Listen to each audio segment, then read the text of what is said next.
I haven't seen anything at the cinema, Liam, but I have been watching Altered Carbon on Netflix. Oh, so that's like... I remember seeing the trailer for that and being like, oh, yeah, that's basically made for Ellie. Little did you know, Liam, it's based on a book that I read. Have you reviewed that book on the podcast? I can't remember. I don't think so. Oh, that's a shame. I think it was just before we started doing book reviews. Oh, okay, yeah. And a long time before you killed book reviews. No, what? Didn't you have like a solution to Altered that? Carbon is based on a book called Altered Carbon, which Yeah. I love. It's a proper good cyberpunky book. And so that already, immediately, I was like, I'm worried. Because book adaptions tend to struggle. Like, I'd say that the majority of book adaptions struggle. Is that fair? Like, there's stuff like Harry Potter, which obviously hit and miss. Is amazing in film form. Hit and miss. Okay, fine. But yeah, so I was like, oh, I'm going to give it a try. I love it. It's really good. And from what I remember of the book, it's pretty true to it. Wait, sorry. I just need to wind backwards a bit. When you say book adaptations fail, do you mean that's when you compare them to the book? Yeah. Right, got you. Yeah. Because a lot of like book adaptations, I think do an okay job. They're normally entertaining enough, but like, they just don't live up to how good the book is. Yeah, that's what I mean. Yeah, got you. Which is in some of those cases, like I feel like maybe not this one because this one's had a lot of advertising, like there are billboards over London and stuff. But yeah, for a lot of film, like for a lot of book adaptions, I feel like your target audience are the people that know the book, at least as your like start point.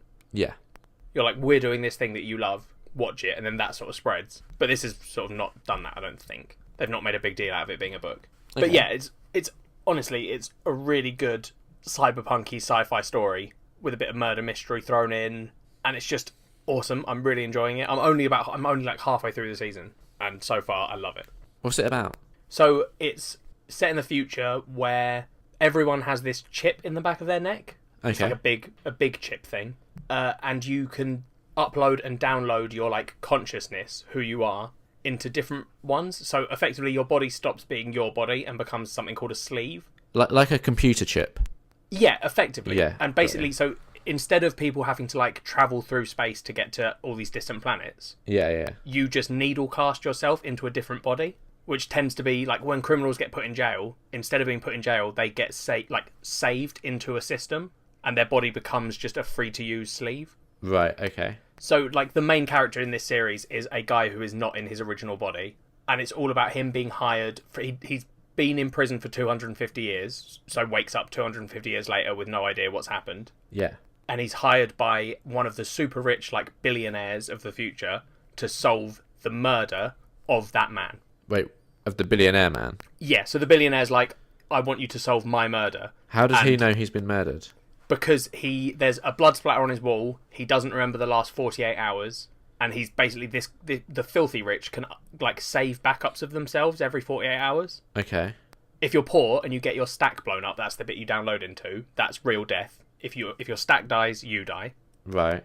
But these billionaires have backups and saves. So someone killed him, destroyed his stack, which means he lost all the time since he last backed up. Yeah. And he's like, I want you to solve who did this to me. Does the show do a good job of explaining all this for someone that isn't massively adept in sci-fi stuff? Yeah, better than I'm doing, because you know what I'm like. I really struggle to explain stuff. Yeah. But it makes it very obvious, like, how this stuff works, and it's spread out over episodes. Like, you learn these little bits as you go, sort of thing. Yeah. So they explain like the uploading and downloading. Then in like another episode, you start to learn about and that's how we travel to different planets and this sort of stuff. It's not just information overload in the first episode. No, it's very, very spread out and easy to digest. Cool, okay. And they don't like fixate on it. That's not like the big thing. Yeah. Are there any like famous people in it that our listeners might know? James Purefoy? I don't know who that is. He was in a TV show called The Following where he played a serial killer. Oh, okay. He's a good actor. I really like him. Yeah. I don't know anyone else in it that I'm aware of. And I'm looking at these names and I don't particularly recognise them. Joel Kinnaman is in Suicide Squad. Who did he play in Suicide Squad? Rick Flag. Oh, okay, fair enough. So I'm literally just looking at the IMDb list, right? Yeah. And you got Joel Kinnaman playing someone called Takeshi Kovacs. Yep. Do they explain that? Kovac. Yeah. So that, like I said, he's a sleeve. So it's someone else's personality inside a different body. Right. So it's not like another one of those, like, you know, there's a big news story recently about Hollywood whitewashing.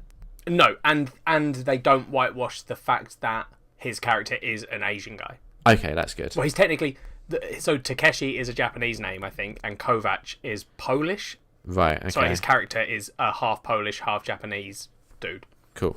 But and you have a lot of scenes that are about his past, so you're seeing the original body of Takeshi Kovacs. Right, okay.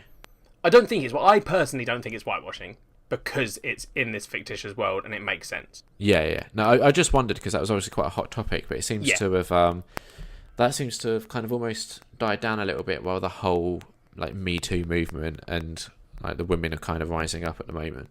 Yeah. Which is also good. I don't want that to sound dismissive. You're just digging that hole, Liam. Yeah, I okay, so what I'm trying to say is... I know what you mean. Yeah, like the whole Me Too thing is good, but I don't want to also lose focus on, you know, the Oscars So White movement as well. Both need to be addressed.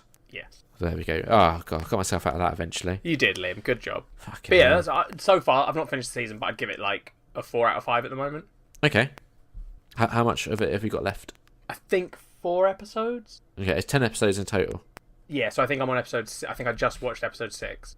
Cool. And this is definitely, I think, if anyone is like a regular listener, this is 100% like an Ellie pick. I mean, judging by the response I've seen on the internet, not necessarily. Oh, really? Yeah, you're judging it based on the fact that it's sci-fi and stuff, but I would honestly give it a try, because it's the sci-fi part of it, even though it is such a big part because it's the setting, it's not like a focus as far as I can fit. It's not like my usual, like, oh, fucking space lasers everywhere. Yeah, because it's a very like the proper cyberpunky. Let me ask you this: murdery mystery thing. Would Kat like it? I'd guess so, because I think it's a genuinely good show. I think it's worth trying, Liam. Okay, yeah, I'm not dismissing it. It's just I know Kat's a bloody nightmare with this sort of thing, and once sci-fi gets involved, oh dear. Well, that's a shit reason to not like something. Is just because it's part of a genre, like how I watched My Sister's Sister, Liam. Remember? I know, right? When I did that for you, I have no issues with sci-fi. It's watching give it a this try with then, Kat. mate. Yeah, but I've got Kat. Just watch it. She's a nightmare. Get Kat to give it a try. It's a pain in the arse.